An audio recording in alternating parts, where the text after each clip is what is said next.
فرمایا میں مصطفیٰ بیوی کو حکم دینا کہ وہ اپنے خاوند کی یہ کرے، مگر فرمایا رب کو جائز ہے۔ اہمیت بیان کی میرے آقا علیہ الصلوۃ والسلام نے وہیں پر جہاں پر بیویوں کو یہ سکھایا، وہیں پر مردوں کے لیے بھی فرمایا تمہارے لیے یہ بھی نیکی ہے، نیکیاں ڈھونڈنے کے لیے ادھر ادھر مت بھٹکتے رہنا،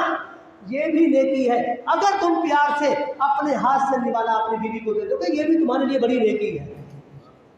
یہاں تو بات کرنا ہی گوارا نہیں،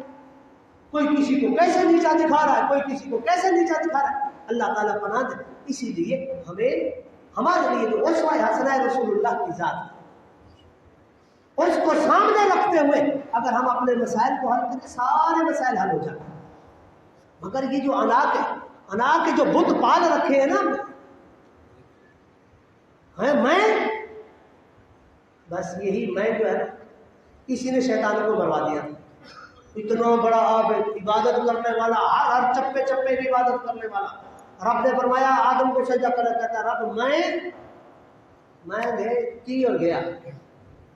مجھے تو اس سے پیدا کیا، یہ آدم میں تو اس سے سپیریئر ہوں، یہ مجھ سے کم ہے، اس کے ساتھ کیسے ہو سکتا ہے، اس کو میں سجدہ کروں؟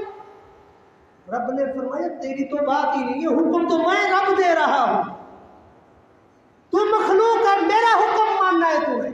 میں تجھے جو کچھ کہوں تیری کیا مجال، تو میرا کہنا نہ مان۔ آگے ایکسکیوز پیش کر رہا ہے، آرگیومنٹ کر رہا ہے، فرمایا دفع ہو جا، نکال دیا۔ یہاں پر وہ جو وہی انا والی جو تھی نا، انا کا جو بت تھا اس کے اندر تھا، یہی انا اس کو مروا کے لے گئی۔ آج کل اگر ہم دیکھیں ہماری زندگیوں میں بھی انا کے بڑے بڑے بت ہم نے پال رکھے ہیں، میں کروں گا، میں تو یہ، میں تو وہ، اسی میں کے اندر کئی گھر تباہ ہو گئے، کئی تباہی کے دہانے پر ہے، کئی کیسے ہیں کہ کیسے۔ خدا کے لیے رسول اللہ کی ذات کو اسوہ حسنہ بنائیے، نمونہ بنائیے تاکہ آپ کے گھروں میں سکون رہے، آپ کی زندگیاں سکون والی رہے۔ اگر نہیں کریں گے جیسے ابھی چل رہے ہیں، ابھی ایک قدم پیچھے کل دو قدم آگے ہو جائیں،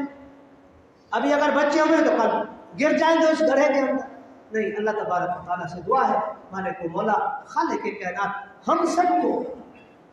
رسول اللہ علیہ السلام کی کامل اتباع کرنے کی توفیق عطا فرمائے، اور ہر معاملے میں